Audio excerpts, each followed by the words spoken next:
Ahora, de ahora en adelante está grabando su clase, así que como les decía, les doy la bienvenida a la clase de hoy. Voy a compartir la pantalla para que veamos su clase. Les recuerdo que el día de hoy tienen evaluación. Esta evaluación a las 9:30 se va a activar el link. Ya se encuentra disponible en su plataforma.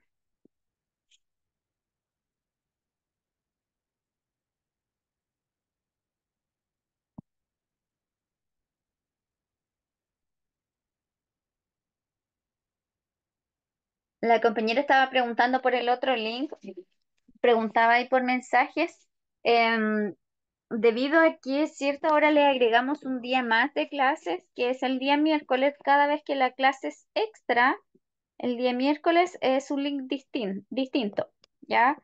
Es solamente ese link creado para ese día en particular, pero todo su curso se sigue dictando con el link normal que tienen ya sea por la plataforma o en la descripción del grupo.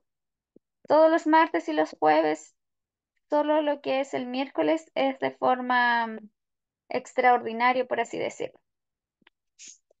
Este módulo de farmacia hace referencia tanto a las vías de administración, las distintas presentaciones o formas farmacéuticas que vienen los fármacos y nos empezó hablando acerca de todo lo que era la farmacología y habían distintas ramas. Cada una se encargaba de investigar o de estudiar en cierto aspecto al fármaco o a su acción medicamentosa o su forma de liberarse, cómo actuar en el cuerpo o cómo el cuerpo actúa en el fármaco. Y,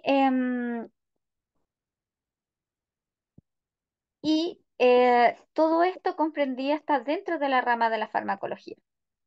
Entonces ustedes pueden ver, aquí hay un dibujito donde nos muestra muchas ramas de la farmacología, donde incluso nos habla de que debemos saber del estudio de la toxicología. Ya que estamos trabajando con fármacos, debemos saber cuáles son los que provocan cierta toxicidad, cómo revertir esta situación. El fármaco tiene distintos componentes y dentro de ellos es el principio activo, es lo que tiene la acción farmacéutica. Este principio activo, em, que es lo que dice como principio activo, es el que genera el efecto el efecto terapéutico del fármaco en la persona. Y este fármaco no solamente posee este principio activo, también tiene algo que se llama los excipientes, que los distintos preparados o formas o presentaciones farmacéuticas no solamente viene el fármaco, el principio activo, sino que este excipiente que tiene, al menos aquí describe 6 funciones, que es el aumentar el volumen, dar tamaño. Les explicaba ayer que habían unos muy pequeñitos y que eso dificultaba su administración, mejorar la estabilidad, facilitar la liberación, mejorar la paliatividad, sobre todo en lo que eran los niños, regular la actividad del fármaco y ayudar a la fabricación. Y teníamos, ahí estaba leyendo el mensaje de la compañera. Teníamos los efectos que podían tener el fármaco en su administración. Algunos podían ser generadores de estímulos, estimulación, otros de disminuir los estímulos, ser depresores, otros generar un estímulo bastante atrófico y, y reactivo, que era la irritación, y teníamos otros que podían ser de reemplazo. En el caso de las insulinas, que son hormonas que había que reemplazar cuando no existía la liberación. y otros que eran de acción de tipo antiinfeccioso, que podía ser de acuerdo al microorganismo que producía la enfermedad, clasificarse en antivirales, antiparasitarios, antibióticos, em, antimicóticos, dependiendo del microorganismo. Y también comenzamos a hablar de los efectos adversos, que no es lo mismo que los efectos colaterales, si bien nos decían que eran relacionados, pero no eran la misma acción. Y también presentaban efectos secundarios y la reacción tóxica que podría provocar el medicamento. Todo eso lo vimos, también repasamos lo que es la intolerancia, la idiosincrasia y la reacción alérgica que podía provocar.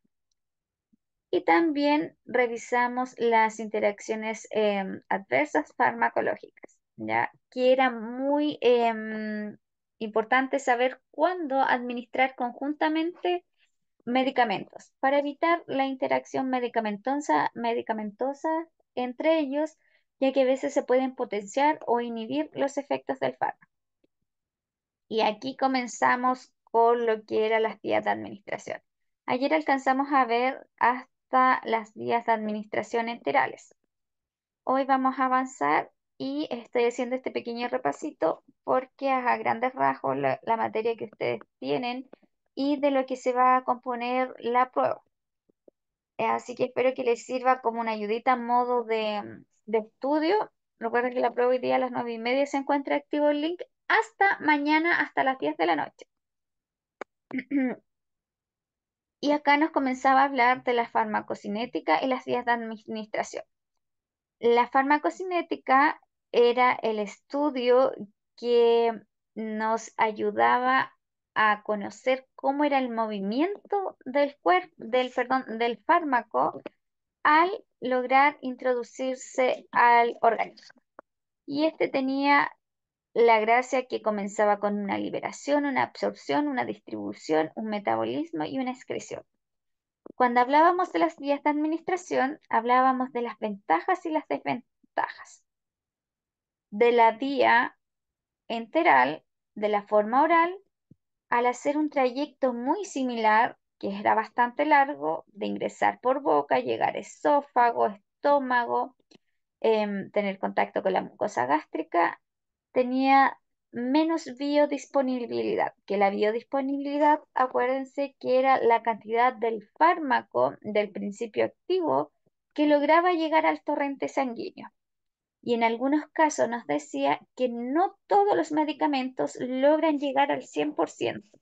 Y esto dependía netamente ya sea de la presentación farmacéutica que me va a dar la vía de administración.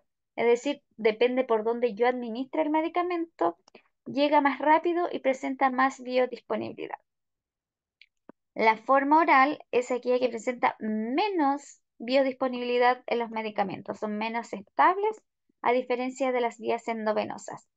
Em, Recuerden que vimos que la vía, y eso se debía a todo el trayecto por el cual el medicamento debía pasar, porque había una situación que podía ocurrir que el medicamento, como tiene que ser eliminado, sus residuos tóxicos, en algunos casos no alcanzaba a la absorción y a distribuirse en el torrente sanguíneo, sino que pasaba directo por la vena porta que se encontraba en el hígado. Y el hígado se encargaba de metabolizar este medicamento, que metabolizar el medicamento es como destruirlo para su excreción. Entonces, al ocurrir eso, disminuye la biodisponibilidad. Ocurría un proceso que se llamaba em, que inactivaba el medicamento.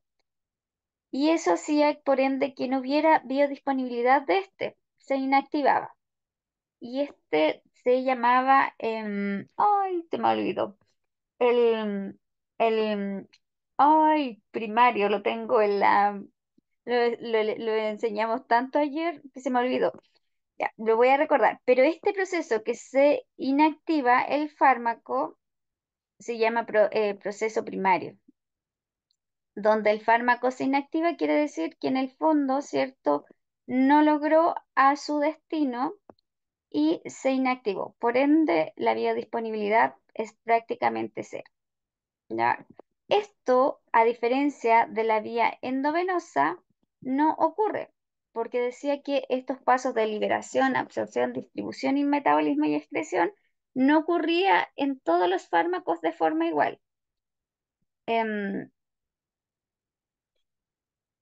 Porque iba a depender de la vía de administración. Si va por vía endovenosa, ya no tiene que haber una liberación, va directo al torrente sanguíneo, ya que ahí los medicamentos van en forma de solución y no en forma, por ejemplo, de una cápsula que tenga que ser liberado.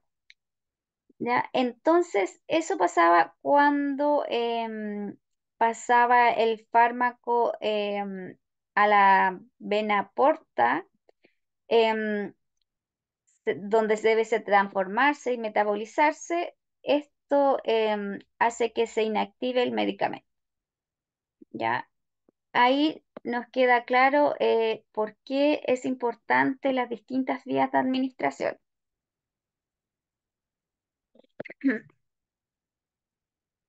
Y ahí trabajamos con lo que era la biodisponibilidad, que explicábamos que era el porcentaje de medicamentos que podía traspasarse al fármaco y que esto iba a deberse debido a la vía de administración. Este efecto primer paso, así era el nombre específico, efecto primer paso es el donde se inactiva en el hígado el fármaco. Cuando se salta alguna de estas fases, por ende llega mayor biodisponibilidad porque no se inactiva o porque logra pasar gran cantidad del medicamento al torrente sanguíneo. De las vías enterales que vimos ayer, que era la oral, la sublingual y la rectal, que hasta donde llegamos, la vía sublingual es la que presenta mayor biodisponibilidad, es decir, se logra adquirir mayor porcentaje de medicamento al torrente sanguíneo. Recuerden que les decía que bajo el paladar existía una gran red de capilares, por ende por ende podía absorberse mucho el medicamento. Ahora, si bien aumenta la biodisponibilidad, no quiere decir que sea el 100%. La única vía, y que hoy día vamos a seguir trabajando en ella, que tiene un 100% de biodisponibilidad, es la vía endovenosa, es decir, a través de una punción venosa directo al torrente sanguíneo.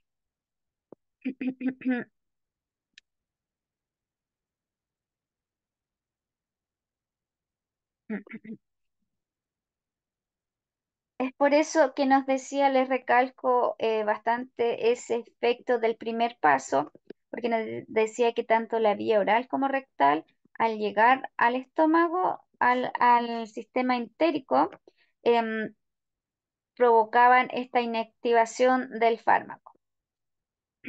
Y que en la zona, la vía sublingual, no ocurría este efecto del primer paso y la biodisponibilidad en este caso era bastante alta, pero no al 100%. En el siguiente grupo de vías de administración son las vías de administración parenteral. Parenteral quiere decir que va directo al torrente sanguíneo. Nos pasamos todo el proceso entérico, que es pasar por las vías, por el sistema digestivo. Entonces, vías enterales, referido a todo lo que va por boca, ya sea por forma natural, que sea boca o administración rectal, o a través de la sublingual, o a través de una sonda nasogástrica. Yo les decía, cuando estaba dañada esta vía, se priorizaba la instalación de una sonda, porque hay preparados que no están para la vía intraarterial o intravenosa, que son vías parenterales, que van directo a la vena y que estas también a veces pueden ser directas a través de un catéter venoso central, que es la instalación de un catéter que es más permanente que una vía venosa o una punción que se realiza una vez. Dice que el siguiente grupo de vías de administración son las vías de administración parenteral. Esta vía, como su nombre lo dice, es la vía que no va a pasar por el sistema gastroenteral, es decir, no pasará por el estómago, por el esófago, por los intestinos ni por la boca. Hace referencia netamente que se administra directamente al torrente sanguíneo. En este tipo de vías de administración enterales podemos encontrar la intraarterial, la intravenosa, la vía subcutánea, la vía intramuscular y la vía intradérmica. Es decir, para todos estos medicamentos existen presentaciones para administrar según esta vía. Vía intraarterial, nos vamos directo. Recuerden que nuestro cuerpo, nuestro sistema circulatorio está formado por venas y arterias. Tenemos las arterias, que son las que transportan la sangre oxigenada, y las arterias, las venas, sangre venosa, que es la encargada de transportar los residuos. Y algunas, la diferencia es que para realizar estas funciones, para la administración de estos medicamentos, las venas, que sería la vía intravenosa, nosotros podemos palpar y lograr tocar una vena para poder canalizarla. En cambio, en la arterial, las arterias tienen pulso, pero nosotros no las podemos ver porque son mucho más profundas. Y solo a través de la localización del pulso podemos funcionarlas em, y lograr introducir el medicamento a través de una arteria. En general, no se utiliza mucho la vía arterial para la administración de medicamentos porque es bastante dolorosa. Es doloroso funcionar una arteria mucho más que una vena. Además que es mucho más difícil la técnica y podemos pasar a dañar muchos más nervios porque son mucho más profundas que las arterias. La vía subcutánea, el medicamento va al tejido subcutáneo, al tejido graso. La vía intramuscular se va directamente al músculo y la vía intradérmica, como lo dice, esta administración queda en forma de pápulas, porque queda entre la dermis, que son las capas de la piel, una de las capas de la piel. Acá, por lo general, la vía intradérmica es más utilizada para administración de pequeñas muestras médicas para comprobar a qué medicamento es alérgico, para test cutáneos, alergia de medicamentos o la administración de morfina de forma intradérmica. Y algunas inoculaciones de vacunas, como es la vacuna para la tuberculosis, es intradérmica y por eso erupciona y deja esa marquita. Entonces vamos a revisar ahora cada una de las vías parenterales que nos toca ver hoy. Una de ellas, la primera, es la intraarterial. Dice que esta vía intraarterial es la inyección que se realiza de un fármaco dentro de la arteria. Este procedimiento se realiza con los agentes antineoplásicos em, para detectar, para tratar las neoplasias, ya que está directamente relacionado con medicamentos oncológicos. Generalmente para tratar tumores localizados, la ventaja de esta es que actúa de modo directo sobre el órgano afectado. Las arterias son las que transportan el oxígeno, em, transporta sangre oxigenada. Me refiero ya que las venas también transportan, pero eh, sangre sucia que debe ir a el proceso de limpieza, por así decirlo, en el sistema renal y respiratorio, en el respiratorio. Entonces, ¿por qué dice que es de vital uso, es de mayor uso, es ventajoso cuando tenemos tumores o procesos neoplásicos? Es porque ahí, cuando ocurre un tumor, el tumor vive, por así decirlo, como un parásito del ser humano. Entonces tiene mucha conexión con las arterias, que son los que se encargan de irrigarlo y de transportarle los nutrientes y así empieza a crecer. Entonces, una forma de llegar más rápido a ese tumor es utilizar esos vasos sanguíneos que lo están irrigando y que el medicamento llegue más rápido. La ventaja de esta es que actúa de modo directo entonces sobre el órgano afectado y puede realizar una acción sistemática.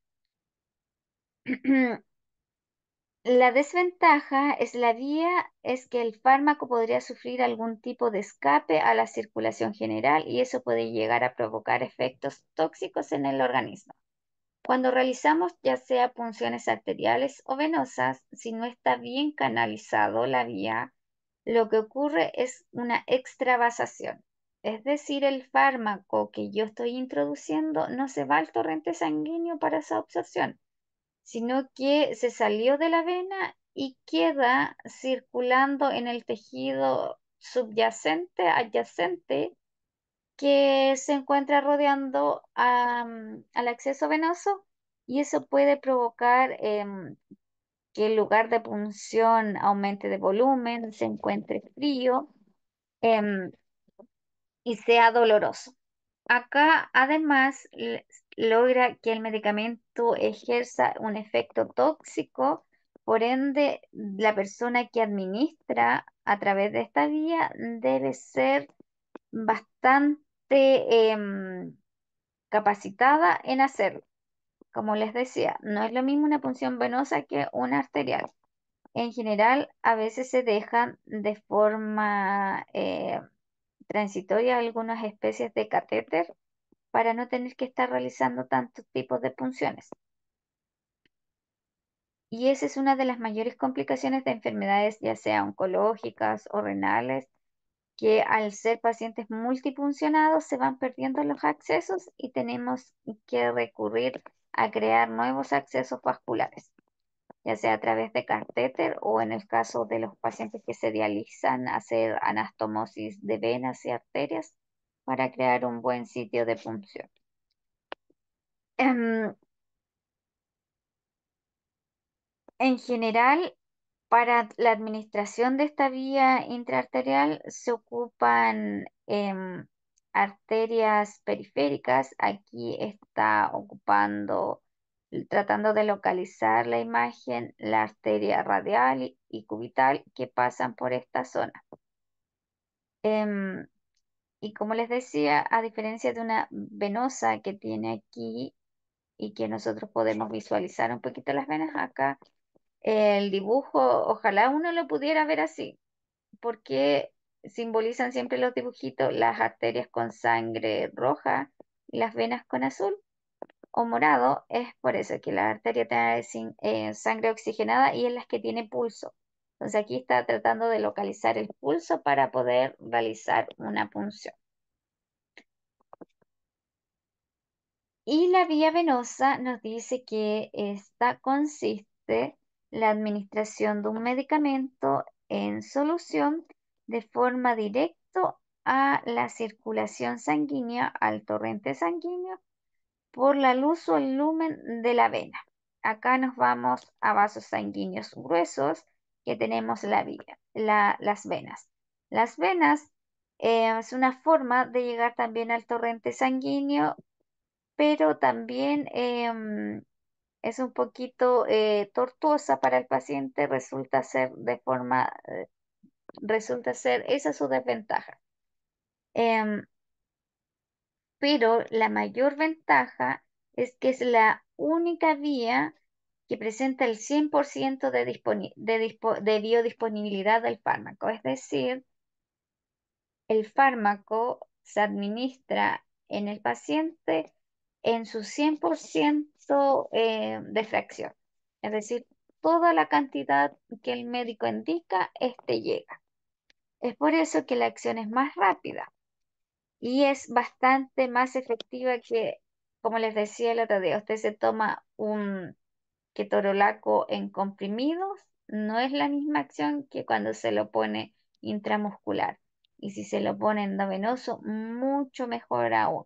Eso depende del fabricante, de cómo las distintas presentaciones o formas farmacéuticas que tiene el fármaco. Entonces se puede administrar por distintas vías y eso nos ahorra en tiempo de acción y nos asegura la biodisponibilidad del medicamento. Entonces la vía intravenosa es la, Profesora, dígame. una consulta pequeñita. ¿Qué quiere decir a la circulación por la luz de la vena? La luz de la vena, es decir, el lumen, es un término solamente, no quiere decir que la vena tenga luz, es No, obvio, pero... por un corte que nosotros le hacemos con la aguja. Ah, ya, ya, ya, Como ya. decir, como por la cara de la vena, Ya, una, por eso busca la vena que esté como más gordita y todo eso. porque nos ¿O nada facilita que la ver? punción. Ya, perfecto. Ya, muchas gracias. Ya, aquí se rompe la venita y eso quiere decir que entra por la luz de la vena, por la luz, por la cara, por el lumen. Ya va a entrar, hay que romper la vena para que pase la aguja y se pueda introducir el medicamento. Entonces, por eso es una vía parenteral, porque se salta todo lo entérico relacionado con el sistema gastrointestinal. Em, entonces, si yo les pregunto, em, ¿cuál es la vía que asegura el 100% de la biodisponibilidad? La intravenosa. Anteriormente nos decía que la sublingual em, aumentaba la biodisponibilidad sin duda del medicamento dentro de las que son vías enterales, pero no alcanza el 100% a diferencia de la vía endovenosa. Y otra ventaja sería que no pasa por el efecto del primer paso. Es decir, al saltarse algunos pasos, al llegar de forma directa al torrente sanguíneo, se pasa este efecto primer paso y no corre el riesgo de que el hígado lo metabolice y lo inactive. ¿Ya? Porque ese era la principal desventaja que tenía la forma farmacéutica y de administración por vía oral. O, si quieren decirlo en conjunto, todas las administraciones enterales, al pasar por boca, por tener contacto con el sistema gastrointestinal, corrían el riesgo de sufrir el efecto primer paso. Y dentro de las desventajas que tenemos es que no se puede retirar el fármaco ni tampoco revertir la reacción que va a provocar. También puede traer reacciones adversas, em, así como otra desventaja es que es bastante difícil en ocasiones encontrar un acceso venoso de algunos usuarios, sobre todo los multipuncionados o adultos mayores con mucha fragilidad que tengan muy poquitos accesos venosos. Em, ya que como dice ahí su, su diapositiva, es porque tienen una carencia de accesos venosos. Al ser el medicamento administrado por esta vía venosa, como actúa más rápido, a diferencia de que usted administre un fármaco por vía enteral y esté en el estómago por vía oral, cuando hay intoxicaciones, la primera medida que se realiza es un lavado de estómago, que es una forma de contrarrestar un poco el efecto del medicamento. En cambio, cuando es endovenoso, usted administra el medicamento y el medicamento va y hace su acción. No pierde tanto tiempo en quedarse en el estómago, en que se disuelva la cápsula, se abra.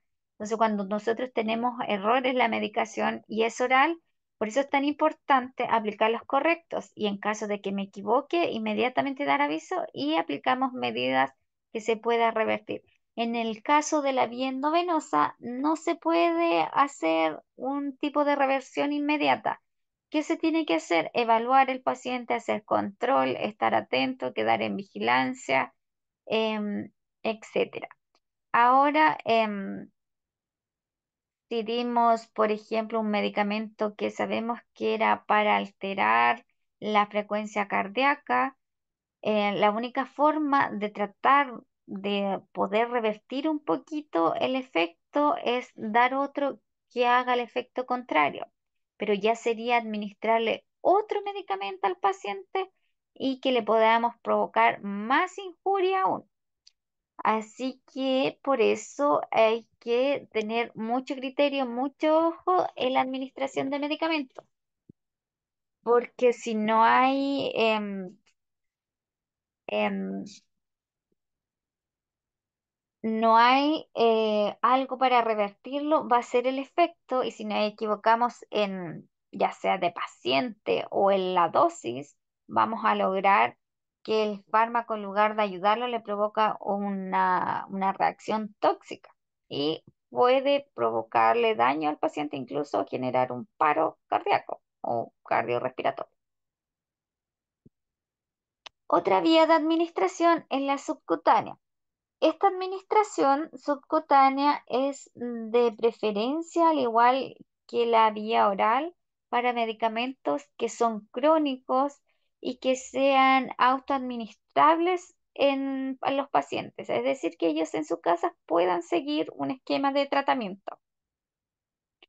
Una persona sin mayores conocimientos, ya sea de farmacología, de enfermería, puede fácilmente ser adiestrado y poder manejar esta vía de administración.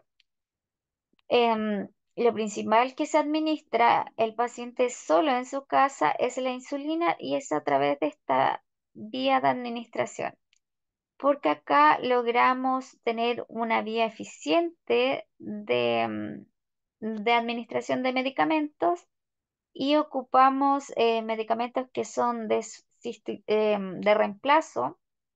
En este caso reemplazamos la hormona insulina y logramos que quede un efecto, vaya logrando un efecto en el paciente que con cada aplicación sea un poquito más lenta su administración, para que no genere tanto desorden, por así decirlo, fluctúe en rasgos de, por ejemplo, de que mucha insulina, poca insulina. Dice que la vía subcutánea consiste en la introducción de un compuesto farmacológico por debajo de la piel en el tejido subcutáneo. Aquí, como nos muestra la punción, nosotros la debemos realizar en un ángulo de 45 grados para que lleguemos al tejido subcutáneo y no al músculo. Si yo quisiera introducirlo de forma intradérmica, que va a quedar aquí en la dermis, debo realizarlo en un ángulo de 10 o 15 grados bien a ras de la piel. En cambio, para que llegue al tejido subcutáneo, tiene que tener una inclinación de 45 grados y tengo que tener cuidado que al realizar la punción no quede en la dermis y no pase al músculo. Para eso me aseguro en tomar la zona de punción que por lo general se da la zona periumbilical porque tenemos alto tejido adiposo ahí y va a quedar debajo de la piel en el tejido subcutáneo y tomo la piel y me aseguro que quede como un cojincito y que estoy tomando la grasita y no más tenso que estoy tocando el músculo para asegurar la vía de administración subcutánea. Dice que generalmente se aplica la cara externa del brazo, que es distinto es distinto donde se administran las vacunas, ya que en el deltoide, que es en el músculo, es en el bracito, la cara externa, donde nosotros igual tenemos mucha grasita, o la cara externa del muslo, que también tiene grasita, pero como es de autoaplicación, no es muy práctica estarse administrando ahí por vía subcutánea. La de preferencia es la zona periumbilical, que usted pone 4 deditos sobre el ombligo y va generando su zona y hay que rotarla. Otro medicamento que van a administrar por esta vía, que se puede administrar a través de la vía subcutánea, son las heparinas. Las heparinas son anticoagulantes y se pueden administrar a través de la vía subcutánea. y ocupa los mismos sitios de punción y la misma técnica, con la diferencia que cuando nosotros introducimos un fármaco, ya sea subcutáneo, intradérmico o, perdón, subcutáneo, intramuscular, debemos aspirar para asegurarnos que no estemos en un vaso sanguíneo, sino que en el músculo o en la grasita. Pero en la administración subcutánea de heparina no debemos aspirar porque logramos que se genere un gran hematoma. Nos dice que esta vía de administración farmacológica es bastante eficiente y eficaz. Tiene una absorción rápida y eficiente, principalmente en los vasos sanguíneos de la región del tejido subcutáneo. Es por esto que este tipo de medicamento no va a pasar por el efecto primer paso. No va a pasar por este efecto primer paso, que es cuando pasan por la vena porta y llegan al hígado para ser metabolizados y corren el riesgo de inactivarse, porque los intenta eliminar. Y su biodisponibilidad al saltarse este paso será bastante elevada, pero nos habla de que será bastante elevada, pero no nos asegura el 100% tampoco de la biodisponibilidad. Es solo la vía en- endovenosa. La desventaja es que puede producir reacciones adversas y también es que es por esta vía no se puede administrar fármacos o sustancias irritantes en el paciente, ni tampoco grandes volúmenes. Acá, por ejemplo, no podríamos administrar de forma subcutánea un, un antibiótico que sea, por ejemplo, no sé, 20 ml, no. Acá administramos pequeñas cantidades que de hecho no se miden en ml, se miden en unidades. Em, Cuando ustedes le indiquen o vendan el fármaco, la insulina, se vende con una jeringa que es especial, que viene en ml, que pueden ser de 50 o de 100 ml, donde, perdón, de 50 o 100 unidades. Al decir 100 unidades, uno piensa que es bastante grande, pero es una jeringa que es de 1 ml solamente. Por eso, esto se pone en pequeñas cantidades. Si yo tuviera que medirlo, 1, 2 unidades es casi nada en una jeringa, es solo una rayita, 2 unidades. Y porque va al tejido subcutáneo que no soporta mucho volumen. Si yo aquí le pongo gran cantidad de volumen, lo que voy a hacer es que este tejido se ve afectado, es como que estuviera haciendo una extravasación del medicamento.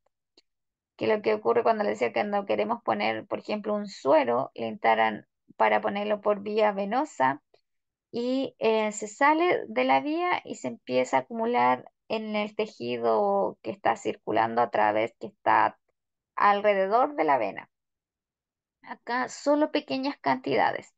En la vía intramuscular sí se usa mucho más y se administra mucho más medicamentos, mucha más variedad.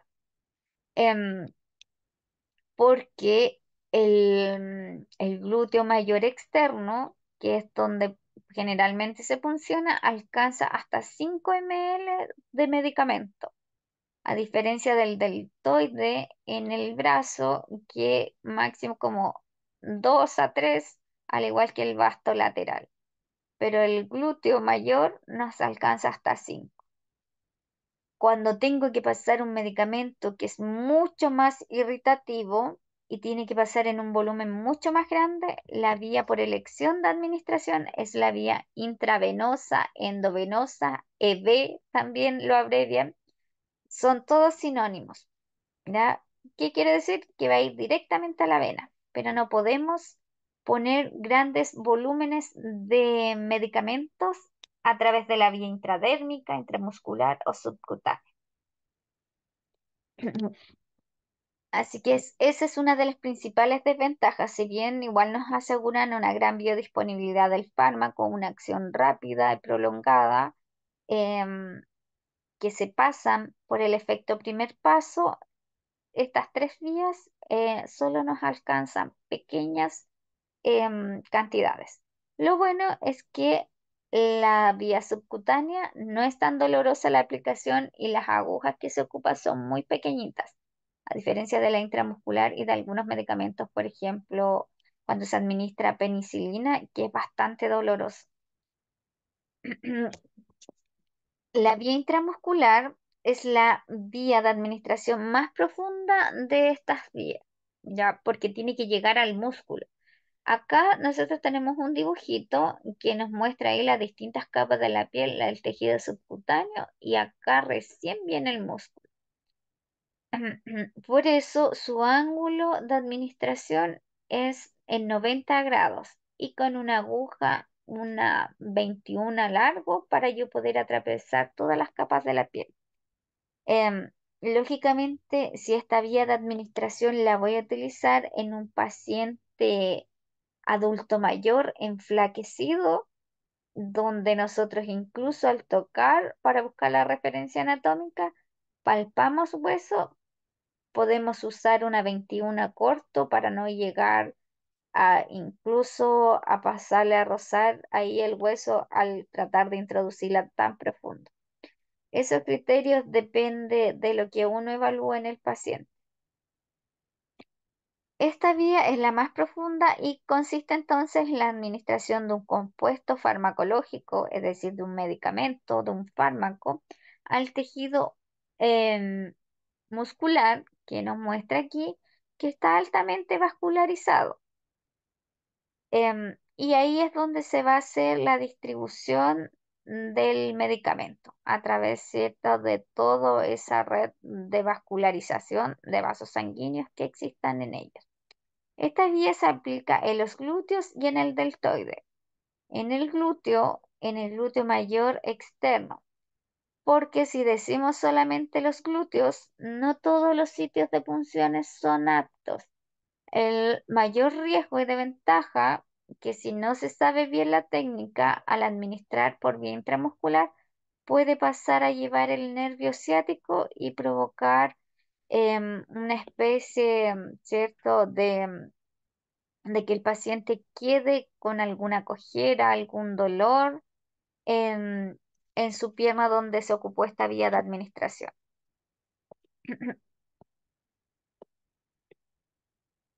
Así que ocupamos estas dos zonas y el deltoide, sobre todo, perdón, el vasto lateral, que es en la pierna, el tercio medio del vasto lateral. Sobre todo ocupamos ahí en los bebés, en los lactantes para la administración de vacunas. Cuando van y les pincha las dos piernas a los lados, ahí está ocupando la vía de administración intramuscular, pero del vasto lateral. Y el glúteo, el de mayor elección, porque les dije que soportaba hasta 5 ml de medicamento. Y dentro de las ventajas también que se le puede incluir es que es una punción bastante rápida, y dependiendo del fármaco, a veces no es tan dolorosa, y que a diferencia de, es más difícil canalizar una vía venosa que un músculo, que llegar a una punción intramuscular. También nos dice que dentro de las ventajas tenemos que aquí se puede administrar sustancias levemente irritantes al paciente, líquidos oleosos, y la absorción suele ser segura.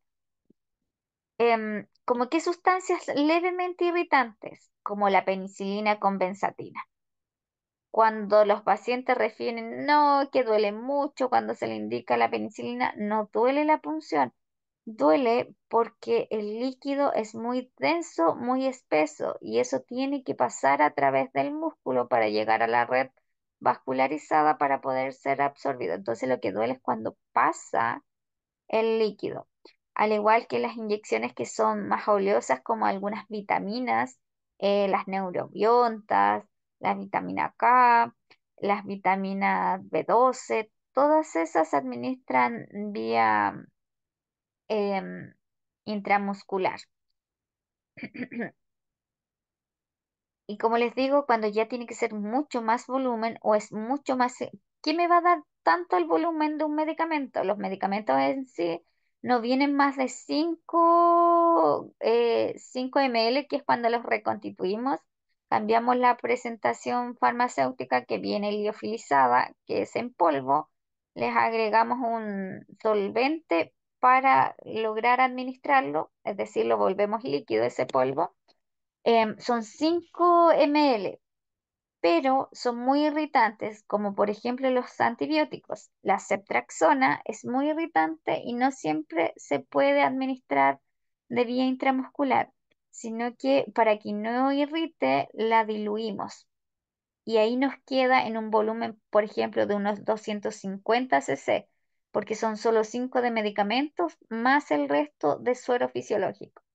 Ahora, en algunas patologías sí está indicado, aunque sea muy irritante, usar la vía intramuscular para la ceftriaxona, que es un fármaco, un antibiótico, una cefalosporina de tercera generación. Pero no se pone toda la dosis completa, solo 250 de 1 gramo que viene la presentación del medicamento, es decir, se pone solamente 2,5 cc aproximadamente del fármaco, porque es muy irritativo y eso hace que esta vía intramuscular sea dolorosa, porque aguanta, como dice una de sus ventajas, que aguanta sustancias que son irritativas, pero no tanto. ¿Ya? Y dentro de las desventajas que se podrían encontrar es que si hay reacciones adversas, las más conocidas son aquellas que se producen cuando se aplica la inyección dentro del glúteo y no se aplica y si no se aplica, perdón, de forma correcta, la técnica de administración podría provocar lo que les comentaba adelante, una lesión al nervio ciático. Y esta punción del nervio lo que podría provocar es que logre una parálisis, lo que le decía, deja como recogida la pierna del paciente y se va cojeando. Con el pasar de los días del tiempo puede mejorar, pero hay ocasiones en que queda eso ahí, esa injuria, y es solo por una mala técnica. Por eso nos dice que es muy importante saber a qué nivel realizar la punción o la inyección. Como les decía, el glúteo es todo el glúteo, pero el glúteo lo dividimos en cuadrantes y tenemos glúteo mayor externo, que es el más cerca de la cadera, por así decirlo, de su huesito de la cadera y del trocar, em, que es donde funcionamos para evitar pasar a llevar este nervio ciático. Nos queda ver la vía intradérmica y vamos a revisar la vía intradérmica y nos quedan 10 minutos para las 8 para tomarnos un recreo. O nos vamos a tomar el recreo porque de la vía intradérmica nos queda todo esto para que no cortar. Y nos queda solo ver las presentaciones farmacéuticas y con eso terminamos la clase de hoy. Por mientras, alguna duda, alguna consulta, recuerden que hay prueba. Igual les voy a dejar un mensajito después de que nos desconectemos de la clase. El link de la prueba lo van a encontrar en la sección donde dice evaluaciones de farmacología. Usted va a pinchar ahí y va a ver un link que le dice ver o, o pedir calificación, algo así. Son dos, usted tiene que pinchar y que quiere la calificación. Y ahí se le va a desplegar la prueba, que van entre 5 preguntas por página. La prueba tiene 20, a todo esto por mientras voy a dar las indicaciones de la prueba, así que atención. La prueba tiene 20 preguntas, donde cada pregunta tiene un puntaje asignado de forma automática y se carga solita la nota a la plataforma. Por ende, usted hoy día da la prueba y sabe inmediatamente la nota, no tiene que esperar que ningún profesor le corrija la prueba. Si se saca un 2 es un 2, era lo que le dio. Ya son 20 preguntas, todas de alternativas, por eso le va a entregar inmediatamente la nota. Así que no hay puntaje que agregar. Usted da su prueba y queda inmediatamente libre de, va a saber su nota y todo. Así que eso. No sé si tienen alguna duda, alguna consulta. Todas son de alternativa. Le dejé un mensaje ahí. Profesora, buena, muy buena la técnica, excelente, me parece que se va a mar tiro la nota. La consulta que me queda es, ¿el tiempo van a ser 60 minutos? 90. Ah, perfecto, gracias. Tienen 1 hora y media. Ojo, ojo con esto, que está con cronómetro. Si usted todavía está dando la prueba y se pasó de la 1 hora y media, la prueba se cierra y se envía sola. ¿Ya? Ok, Em, Así que no jueguen con los tiempos. Por ejemplo, yo les digo, el link va a estar disponible hasta las 10. Pero si usted se conecta de las 9 a las 10 para dar la prueba, solo va a tener 1 hora porque se le va a cerrar. Entonces se tiene que conectar por lo menos, si quiere ocupar hasta el tiempo límite de las 10, 1 hora y media antes. O si no tiene menos tiempo.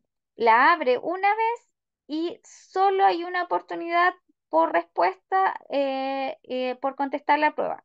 La abre y tiene que contestarla toda y se envía inmediatamente. No hay oportunidad de volver a abrirla y corregirla si es que se equivocó, si es que ahora quiso cambiar de opinión. Antes de ponerle enviar, usted revisa bien segura de todas las alternativas que marcó y ahí le pone enviar. Tienen 1 hora y media para responderla.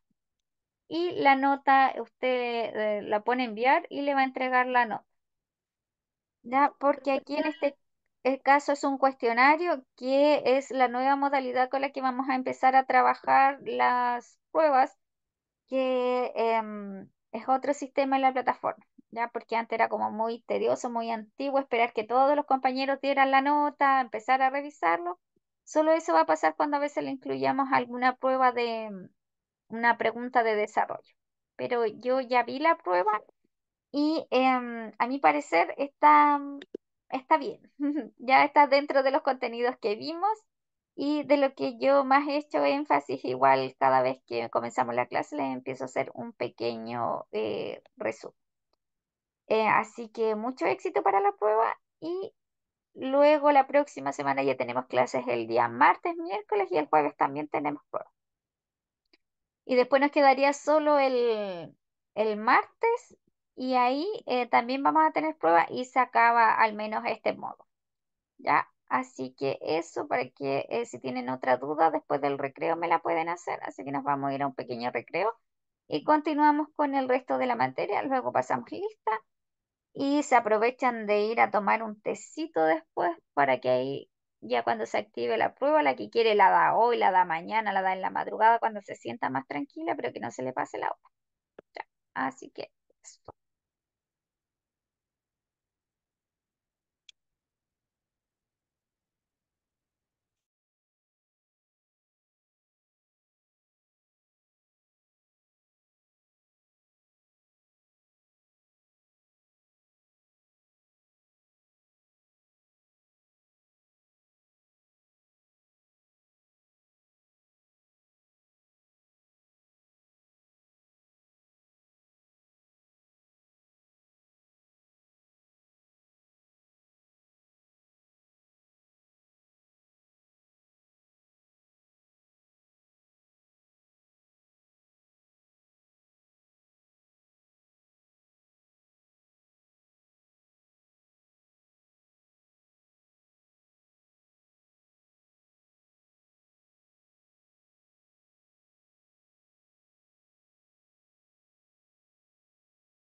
Ya, chicas, vamos a continuar con la clase de hoy para que después puedan descansar y dar su prueba. Voy a compartir la pantalla.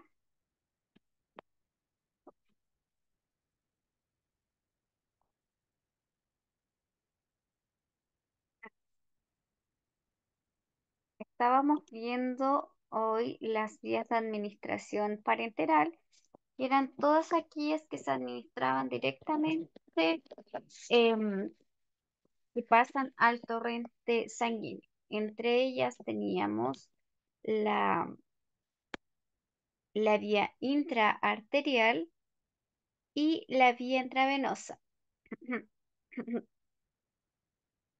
Al tener esta vía de administración parenteral, que la podemos lograr a través de una forma directa de lo que son el sistema circulatorio a través ya sea de una arteria o de una vena, se pasa todo este proceso de ir al sistema gastroenteral, por ende, no corren riesgo de sufrir la inactivación de estas en el hígado, ¿ya?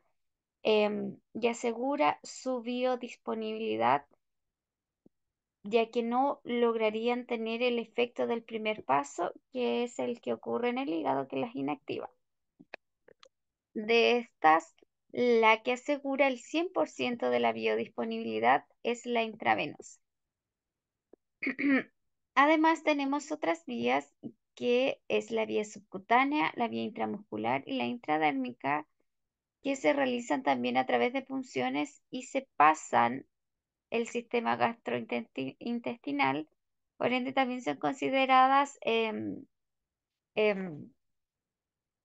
administraciones, ¿cierto?, que son parenterales.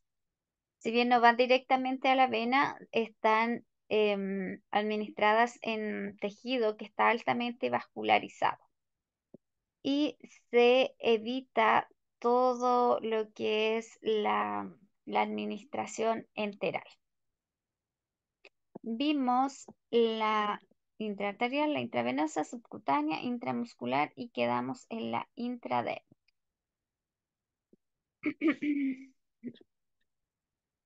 Esta vía de administración intradérmica, como les decía, no existen muchos medicamentos que se administren de forma intradérmica. Algunas vacunas y se utiliza más con fines diagnósticos para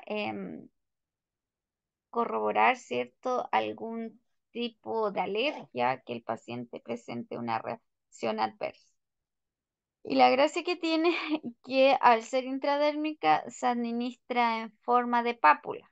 Queda como una pequeña, em, la piel queda un poquito levantada como una roncha, por así decirlo, como cuando pica un zancudo, queda así hasta que el medicamento se logra absorber por completo.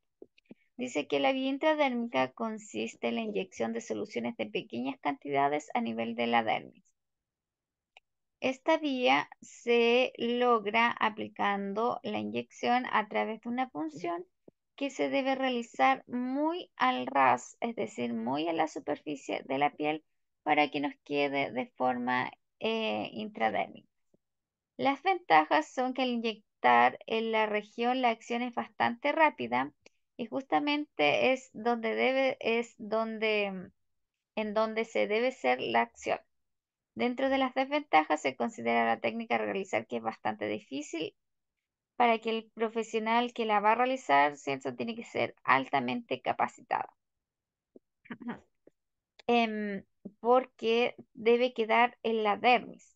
Es una vía rápida, por eso igual se utiliza para lo que es las reacciones alérgicas, porque genera inmediatamente una reacción a usted al absorber ya sea el medicamento o cuando hacen ese test cutáneo y le hacen múltiples punciones, le están administrando a través de vía intradérmica distintos alergenos para poder luego hacer la lectura y poder decirle a qué es alérgico.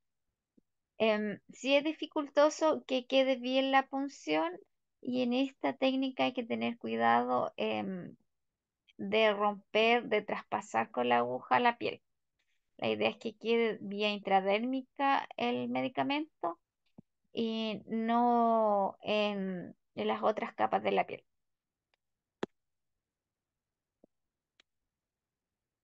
Ahí nos muestra, ¿cierto?, cómo debería ser el ángulo de inclinación para poder llegar a esta vía de administración.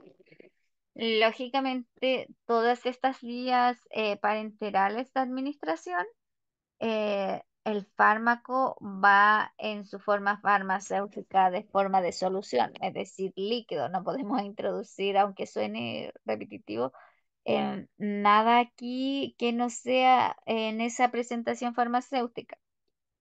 Ya, a diferencia, por ejemplo, de que si por vía enteral está instalada una sonda nasogástrica, yo macero el medicamento, lo diluyo en agua y lo puedo administrar porque va a llegar de todas formas al estómago.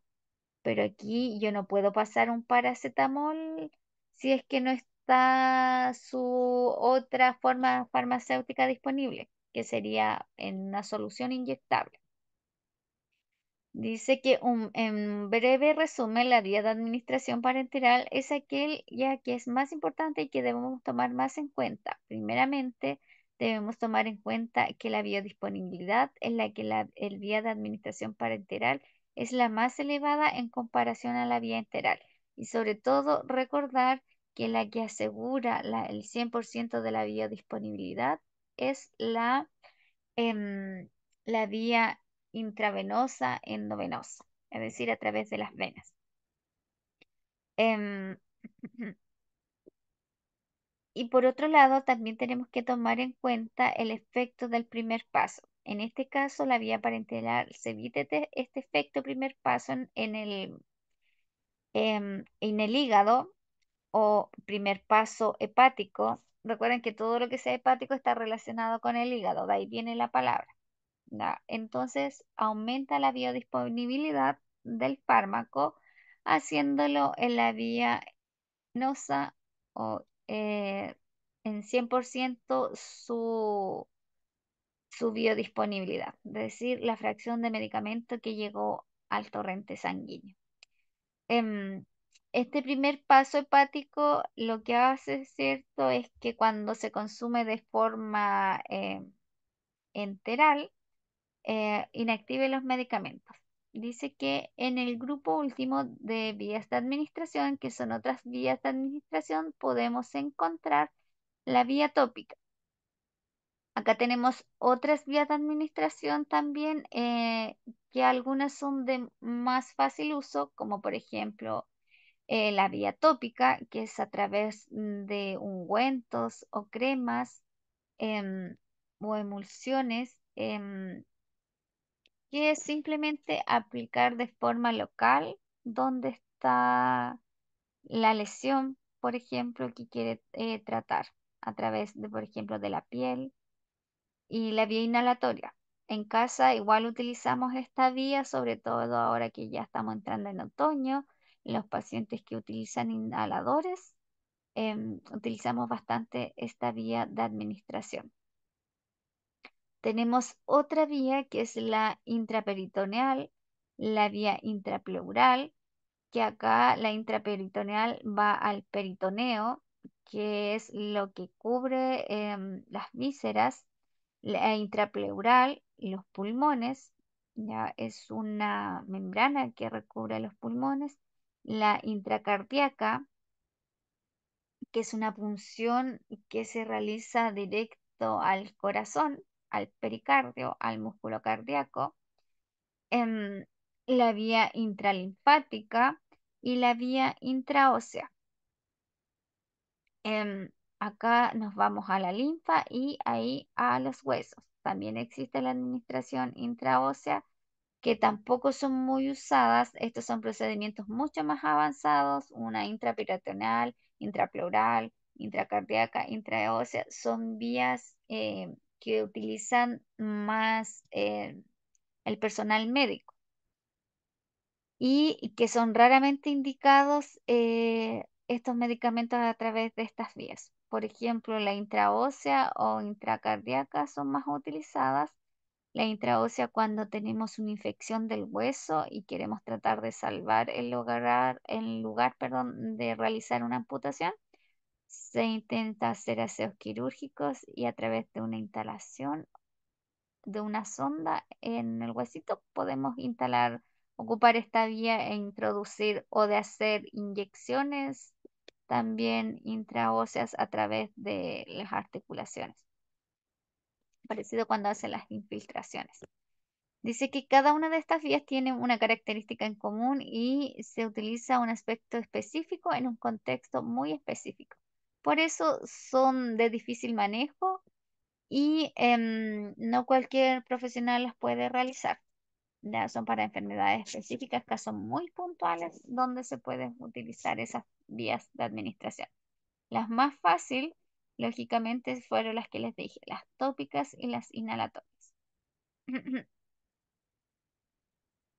Dice que lo más importante que debemos recordar son las vías enterales y parenterales. La importancia de estas vías es que de estas vías de administración radica la biodisponibilidad como en el efecto del primer paso. Entonces ya nos quedó claro que todo lo que sea más directo al torrente sanguíneo asegura la mayor biodisponibilidad y se evita el primer paso. La vía sublingual, si bien es enteral y es directamente en la boca, el medicamento no se traga, sino que se disuelve bajo la lengua y los capilares lo comienzan a absorber. Entonces también se pasa el efecto primer paso hepático, por ende asegura mayor disponibilidad, pero no el 100% como la vía intravenosa. Em, Dice luego, hablemos acerca de la biodisponibilidad, perdón. Para esto aclararemos que las vías en dos grandes grupos, las vías enterales y las vías parenterales. Dentro de las vías enterales solamente consideraremos la vía oral y la rectal, y dentro de la vía parenteral tomaremos en cuenta conjuntamente la vía sublingual eh, por el parentesco, ¿ya? Pero no confundirse, es solamente por el hecho que yo les decía em, que al saltarse este proceso entérico y de llegar a correr el riesgo de ser metabolizado en el hígado, em, se podría llegar a considerar enteral, porque pasa directamente al torrente sanguíneo. Por eso, por el parentesco que tiene, se podría considerar em, de forma enteral. ¿Ya? Dice que la biodisponibilidad en la vía enteral se disminuye por los jugos gástricos y por el viaje que tienen que hacer los fármacos. Dentro de la vía enteral y sublingual, la biodisponibilidad se encuentra elevada e incluso mencionamos que la vía intravenosa tiene la biodisponibilidad hasta el 100%.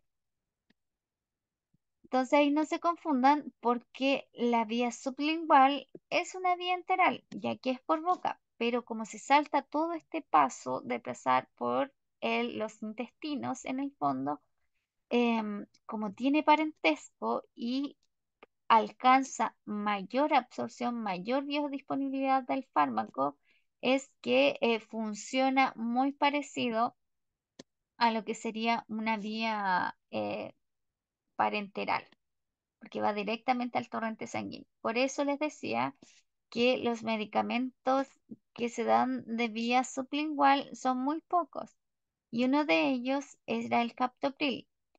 ¿Y por qué se da así? Porque estamos ante una emergencia, que era la crisis hipertensiva, es decir, cuando la presión está muy elevada, yo necesito que esa presión baje rápido y asegurar más biodisponibilidad del fármaco para hacer más rápido el efecto, por eso se da de forma sublingual, porque necesito que baje rápido. Pero no hay muchos medicamentos que sean de esta forma que se deban administrar debido a la presentación del fármaco y que se puede hacer llegar así.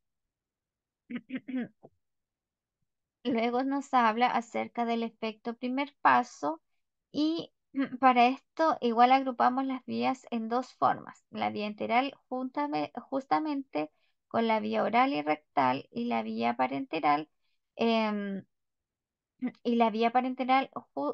juntamente con la sublingual. La vía enteral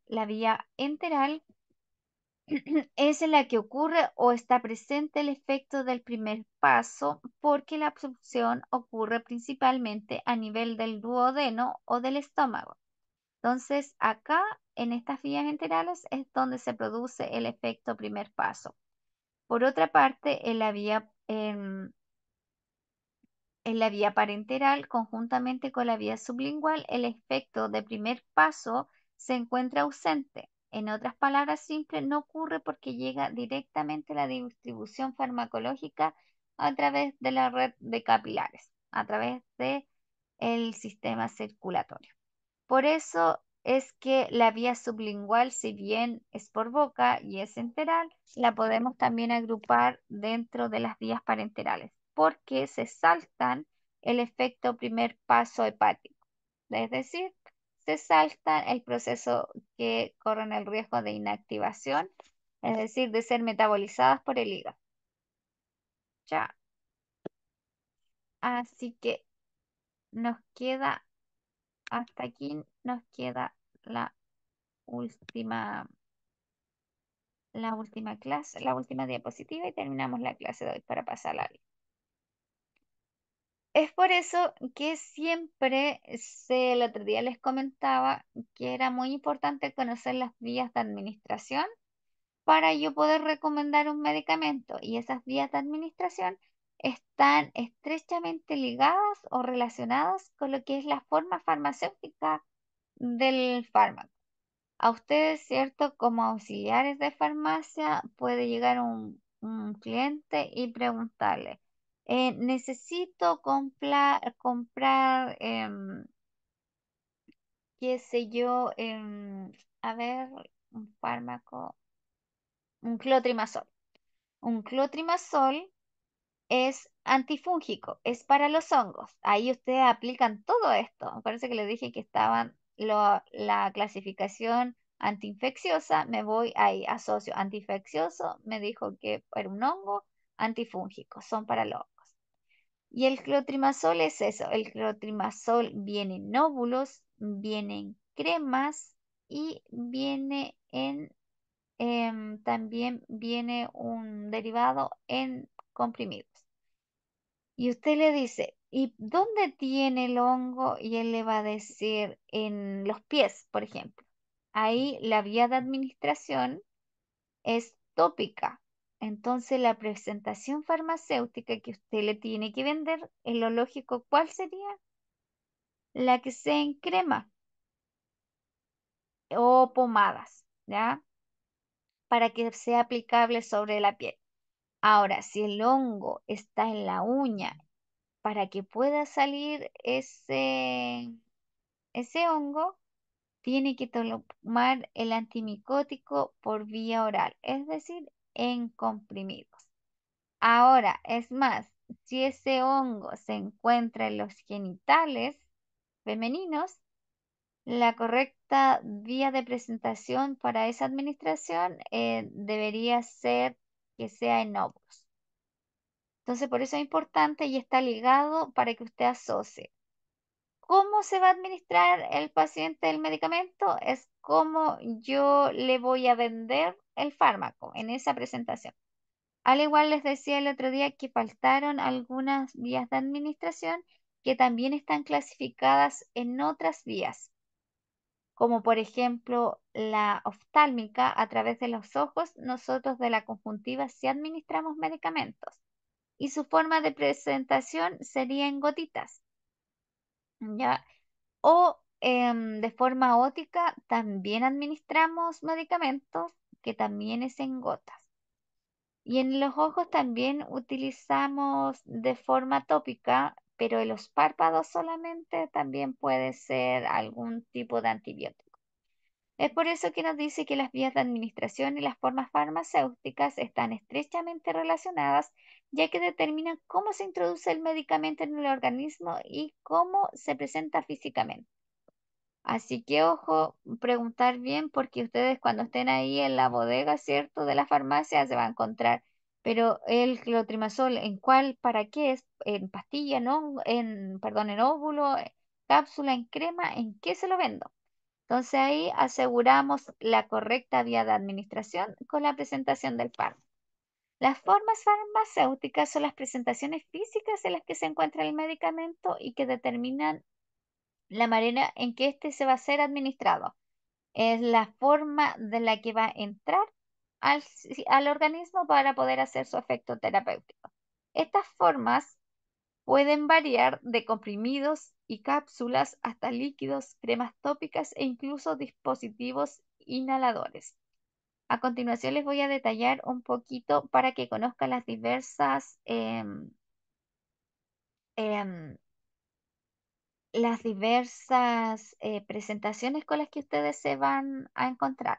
Lo que más conocemos nosotros son los comprimidos, que aquí encontramos una serie de formas, colores, tamaños, que eso depende, acuérdese, netamente de la rama de la farmacología que se encarga de crear el fármaco y de la cantidad de excipientes que le den para que aumente el volumen, el color, etcétera.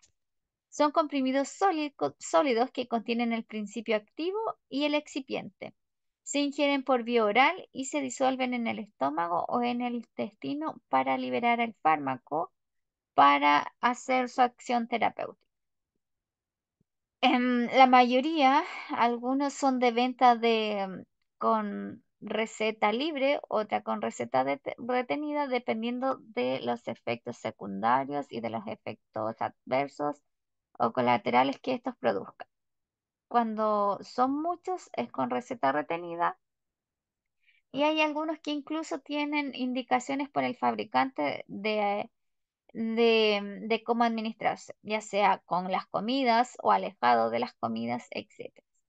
Las cápsulas son distintas a un comprimido, si bien también van por vía oral y también se van a disolver en el tracto gastrointestinal. La diferencia es que su envoltura es más flexible, es gelatinosa y es aquí donde viene el principio activo del medicamento, ya sea en polvo o en granos. Mucha gente a veces les saca la envoltura. Acuérdense que si trae esa envoltura es por algo. Hay un fármaco que puede venir tanto en comprimidos como en cápsulas. La cápsula, al tener estos excipientes, asegura a veces la estabilidad del medicamento y también ayuda a proteger su mucosa gástrica porque algunos comprimidos provocan mucho reflujo o acidez. Tenemos otra presentación que son los jarabes. También van por vía oral y también van a pasar por el tracto gastrointestinal, pero la diferencia es que son líquidas y en este líquido contiene su principio activo. Algunos vienen disueltos en agua o en alcohol. Em, o incluso algunos jarabes, como los antibióticos para los niños, vienen en gránulo, en, en una presentación liofilizada como polvo gránulo y que usted lo tiene que reconstituir y el fabricante le indica que debe ser con agua cocida tibia y reconstituir hasta la medida que, que indica el frasquito. Batirlo bien, agitarlo bien antes de cada aplicación. Em, Esta presentación es muy utilizada en los lactantes y preescolares. Por eso podemos encontrar los mismos medicamentos, pero para versión adulto, como por ejemplo los antihistamínicos, como lo son la clorfenamina o la desloratadina, porque los niños no es muy agradable el uso de comprimidos, entonces se prefiere los jarabes en ellos. Tenemos los inyectables. Toda solución inyectable puede ser a través de la vía intramuscular, intravenosa o subcutánea. Estas soluciones, estos inyectables pueden venir en soluciones, es decir, ya en un preparado líquido o en suspensiones o de forma liofilizada, es decir, en un polvo que usted tenga que reconstituir. Lo que más venden para reconstituir en las farmacias son las penicilinas conbenzatinas, las ceftriaxonas, vienen en frasco ampolla, em, y hay que reconstituirla con agua bidestilada o con suero fisiológico para poder ser administradas. Luego tenemos otra forma farmacéutica que son las pomadas y las cremas. Son formas semisólidas y se aplican sobre la piel, es decir, su vía de administración es cutánea o tópica. Tópica porque no es invasiva y porque va directo a la piel. También contiene su principio activo y sus excipientes que facilitan su absorción. Estas pomadas o cremas también las podemos mandar a hacer en preparados en recetas magistrales, que son las farmacias las encargadas de su venta. Tienen su laboratorio donde el químico farmacéutico realiza estas pomadas y cremas con las ciertas cantidades que el médico lo indica, o si no, las que ya vienen pre, mm, prefabricadas y vienen también a ciertos porcentajes, como por ejemplo un clotrimazol más betametasona al 1%, ya esas vienen en cremas. También otra forma farmacéutica que tenemos son los supositorios. Em, los supositorios son formas sólidas que se introducen en el recto o en la vagina y la mejor forma de llamarlo, más que supositorio, en la zona genital se llaman óvulos. Se disuelven y liberan este fármaco de forma local. Otra presentación que era la que les hablaba, las gotitas oftálmicas y las óticas. Aquí el medicamento que en general utilizamos harto antibiótico o antimicótico, em, vienen en gotitas para su administración. También tenemos gotitas de venta libres que son lágrimas artificiales o lubricantes para la vía oftálmica, para los ojos. Son soluciones líquidas que son estéril y que se aplican en los ojos o en los oídos para tratar afecciones locales, como una conjuntivitis, que es la inflamación de la conjuntiva por la presencia de algún microorganismo que la haya colonizado, o la otitis. También tenemos aerosoles nasales, son dispositivos inhalatorios que liberan el fármaco en forma de aerosol para tratar afecciones nasales. Acá tenemos antialérgicos, em, ay, son, pero la mayoría son antialérgicos. Son unas especies como de bombillas que traen hasta la forma para introducirle a la nariz y usted la aplica como en forma de puff. También tenemos otros aerosoles que son, em, que vienen inhaladores, como el salbutamol, el Verodual, que son broncodilatadores para favorecer la dilatación de los bronquios en los casos de obstrucción. Por ejemplo, cuando tiene una bronquitis, mucha tos obstructiva, etc. Otra presentación son las tabletas sublinguales, que aquí la vía de administración inmediatamente la asocio, que es sublingual. Se colocan debajo de la lengua y se disuelven rápidamente para una absorción más rápida y asegura, por ende, la biodisponibilidad. Las emulsiones son mezclas de aceites y de agua que contienen el principio activo. Se utilizan principalmente para aplicaciones tópicas y que no es lo mismo que las pomadas y las cremas. Son distintas presentaciones. Ambas se aplican de forma tópica sobre la piel pero no son lo mismo. Ya unas son mezclas que son semisólidas, las cremas y las pomadas. En cambio, la otra es una mezcla de aceite y agua, una emulsión. Ya, hasta aquí ha llegado la clase de hoy. Para nosotros, retomamos el día miércoles, perdón, el día martes, y todas las clases siguientes que tengamos entran en la prueba del día jueves. Ya, así que ahí nos quedan 3 clases más, aparte de esta, y luego nos quedaría la del lunes, y ahí estaríamos terminando. Voy a pasar la lista. Y acuérdense que, miren, les voy a mostrar algo. Voy a volver a compartir la pantalla. Ustedes van a entrar, ahí se está viendo la pantalla, van a entrar, ¿cierto?, a su plataforma y el otro día yo les mostraba que aquí en el módulo 6 farmacología, usted pincha y ahí está disponible, ¿cierto? Aquí donde estoy apuntando el PDF, si es que no lo tiene. Ahí usted puede ver las clases, nuestras 3 clases grabadas. Y hoy a las 9:30 en adelante se va a ir a esta otra pestañita donde dice evaluaciones de farmacología. Y ahí yo les dejé una notita, les puse ahí que teníamos prueba y que este instrumento estaba confeccionado para medir cierto su nivel de conocimiento.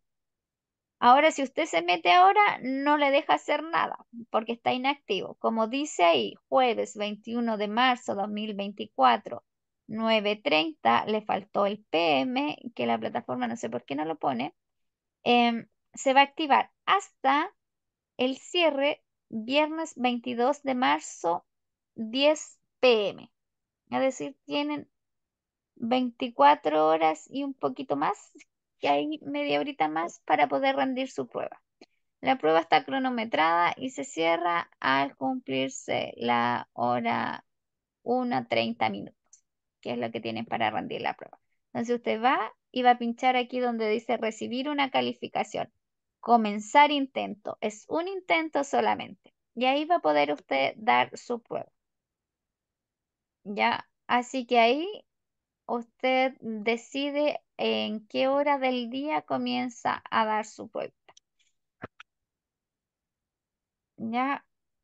Así que ahí, no sé si ya habían dado pruebas de esta forma, pero sí sé que les habían hecho a todos capacitaciones de cómo entrar a los links, porque la plataforma para algunos, entre más nuevo usted compre el curso, la plataforma es de distinto manejo. Y estamos implementando, cierto, que las pruebas sean tomadas desde esta forma para que tengan la autocorrección. Ya, pero de esa forma ingresa usted a su link y da su prueba. Ahora voy a pasar la lista y nos vamos a ir a descansar.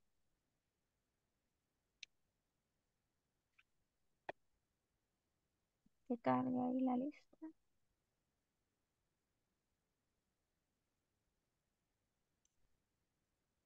Y día jueves 21,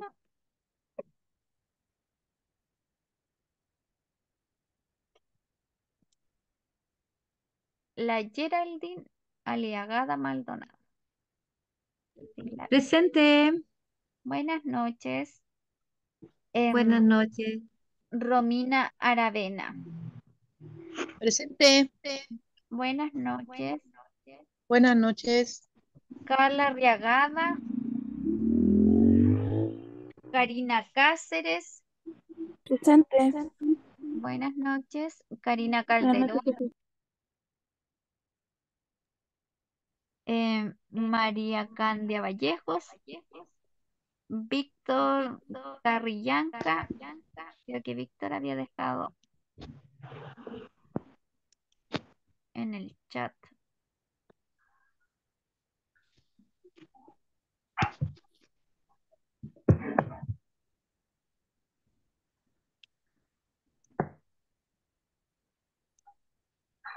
Yolanda, Dolcy Fernández, Viviana Gallardo, Fabio, Fabiola Guzmán, Diana, Hilda, Janet. Presente. ¿Quién me contestó ahí? Diana. Hilda Janet, presente. Yo presente, profe. Víctor Michel. Ok, Víctor Michel, la Catherine Medina. Diana Huertaleo, presente.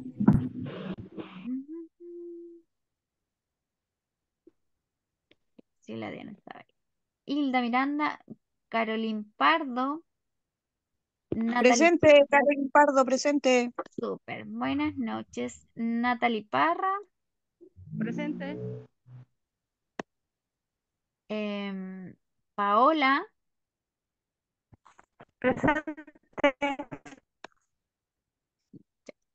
Macarena Reyes, Presente, profe.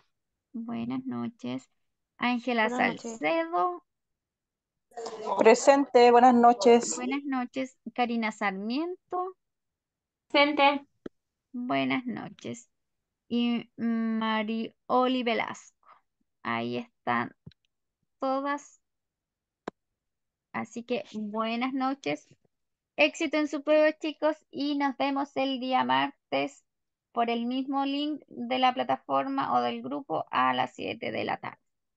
Que les vaya súper